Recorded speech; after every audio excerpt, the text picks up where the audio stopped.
Hello everyone, welcome to my channel.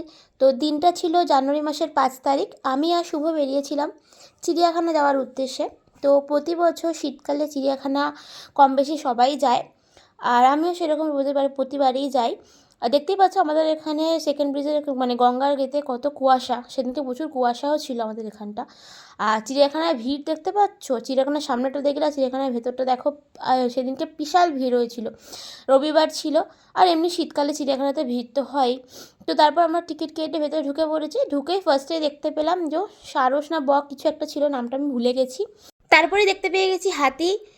প্রতিবারে যখন আসি হাতি দেখি নয় ঘরে ঢুকে থাকে, নাহলে চুপচাপ বসে থাকে। এবারে এসে আমি দেখলাম না, হাতিতে এগুলো চিড়িয়াখানায় হাতিগুলো হাঁটতেও পারে, চলাচলও করে। তো দুটো হাতি আর একটা মনে ভেতরে ছিল, সবাই বলাবলি করছিল, আমরা দেখতে পেলাম, আমরা দুটোই দেখতে পেয়েছি।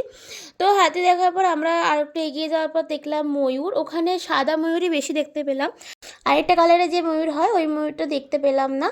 তো তারপরে ময়ূর দেখার পর আমরা এগিয়ে গেলাম বাঘের দিকে। বাঘ দেখতে পাচ্ছি কোথায় বসে আছে কিছু দেখতেই পেলাম না। তারপরে ওখান থেকে চলে আসলাম, এসে গেলাম আবার পাখি দেখতে। এখানে ছিল মাকাও। মাকাওগুলো দেখতে খুব সুন্দর লাগে, আর আওয়াজটাও খুব সুন্দর ওরা ডাকে। আর এটা হচ্ছে টিয়া পাখি, তোমরা তো সবাই চেনো, ওটা দেখানোর কিছুই নেই আলাদাভাবে। আর সেদিনকে এতটাই চিড়িয়াখানায় ভিড় হয়েছিল, ভালোভাবে ভিডিও ছবি কিছুই তোলা যাচ্ছিল না, সব ঠেলাঠেলি করছিল। আর এটা হচ্ছে কি পাখি তোমরাই বলো, টহল দিচ্ছে, দেখেই মানে ভয় পেয়ে যাবে সামনে থেকে দেখলেই। আর আমরা তারপরে খেয়ে নিলাম পপকর্ন। পপকর্ন ওখানে চিড়িয়াখানার ভেতরে তো খাবারের দোকান আছে, সেখানে পপকর্ন বিক্রি হচ্ছিলো, পপকর্নই খেলাম। তারপর আমরা গেছিলাম আবার বাঘ দেখতে। দেখো বাঘকে দেখার জন্য আমরা সবাই মিলে এত ঠেলাঠেলি করছি, আর বাঘ দেখো ওখানে গিয়ে দূরে চুপচাপ ও ল্যাথ খেয়ে পড়ে আছে, ওর কোনো এই নেই। এখানে দেখো ভিড় দেখেছো, ওটা হচ্ছে বাঘের খাঁচা, দেখতেই পাচ্ছ ওখানে ভিড় দেখো। সবাই শুধু বাঘ দেখবে বলেই এসেছে, আমার আর কোনো প্রাণী নেই। আর ওখানে দেখতেই তো পেলাম না, আমরা কিছুক্ষণ দাঁড়িয়ে চলে আসলাম। আর এখানে সাদা বাঘ, এই সাদা বাঘটাও দেখি এখানে উল্টে শুয়ে আছে। আর তারপরে আরেকটা খাঁচায় এসে দেখলাম না, এখানে বাঘটা হাঁটছে, এই বাঘটা বসিয়ে নেই। তো তা ভালো কথা, বাঘটা একটু হাঁটাচলা করলে এদিক ওদিক হাঁটতে যেন পারছে না, ও খুব ঘুম পাচ্ছে মনে হয়। খানিকক্ষণ ঘোরাঘুরি করার পর আবার কোথায় গিয়ে শুয়ে পড়লো, ভেতরে ঢুকে গেল।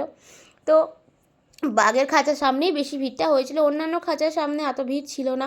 মানে সবাই শুধু বাঘই দেখছিল, মানে বাঘই দেখবে, বাঘ ছাড়া আর কিছুই নেই। তো বাঘ এক একটা খাঁচায় তো বাঘ চলাচল করছে, এক একটা খাঁচায় তো বাঘটা চলে শুয়েই আছে, কোনটা ঘুমোচ্ছে। আর এটা হচ্ছে জ্যাগুয়ার। তো জ্যাগুয়ার আর চিতাবাঘের মধ্যে কী তফাৎ আমি ঠিক বুঝতে পারি না, দুটোকে তো আমার একই রকমই লাগে। তো জ্যাগুয়ার যদি বা সামনে ছিল, আর চিতা তো দেখতে হচ্ছে ওই দূরে দেখো, টহল দিচ্ছে ও, সেই দূরে। ও সামনে আসতে লজ্জা পাচ্ছে কি জানি না, ও দূরে দাঁড়িয়েছিল। আর সেই নিয়ে ওখান থেকে একটুখানি দেখে তারপর আমরা বেরিয়ে চলে আসলাম। আর তারপরে গেলাম হচ্ছে গন্ডারটা সে সামনেই দাঁড়িয়েছিল, ওকে দেখে ভিডিও করতে গেলাম, ও দেখি পেছন করে চলে গেল আমার ক্যামেরার দিকে। তো আমি আর ওকে ভিডিও করলাম না। তারপর চলে এলাম সাপ দেখতে। এখানে ছিল, এটা হচ্ছে ইয়েলো বেলি অ্যানাকন্ডা সামথিং কি একটা নাম ছিল। আর এখানে হচ্ছে কুমির। চিড়িয়াখানায় এসে আমি কোনোদিনও দেখিনি কুমির হাঁটাচলা করে, সবসময় এরকম পড়ে থাকে। তো আমি ভাবি এটা আসল না নকল, এখনও পর্যন্ত বুঝে উঠতে পারিনি। তো তারপর আমরা গেলাম হরিণ দেখতে। হরিণগুলো খুব ভালো লাগে আমার, হরিণগুলো চলাচল করে, খেলা করে, ঘাস খায়, এগুলো দেখতে বেশি ভালো লাগে। আর এইটা হচ্ছে নতুন দেখলাম চিড়িয়াখানায়, আলপাকা না কি একটা নাম ছিল, উটের এক ধরনের প্রজাতি বলছিল, লেখা ছিল ওখানে আসলে। আর এটা হচ্ছে ক্যাশুয়ারি। এটা দেখতে আমার খুব ভালো লাগে, গলার কাছে কি একটা লাল মতো থাকে, ওটা বেশ কি সুন্দর ঝুলে, বেশ দেখতে ভালোই লাগে। আর তারপর দেখলাম ভাল্লুক। তো ভাল্লুক দেখার পর আমরা চলে এলাম চিড়িয়াখানায়, টাটা করে বাড়ি চলে আসলাম। তো পরের বছর আবার আসবো। তো ভিডিওটা ভালো লাগলে লাইক সাবস্ক্রাইব করতে ভুলো না। Thanks for watching.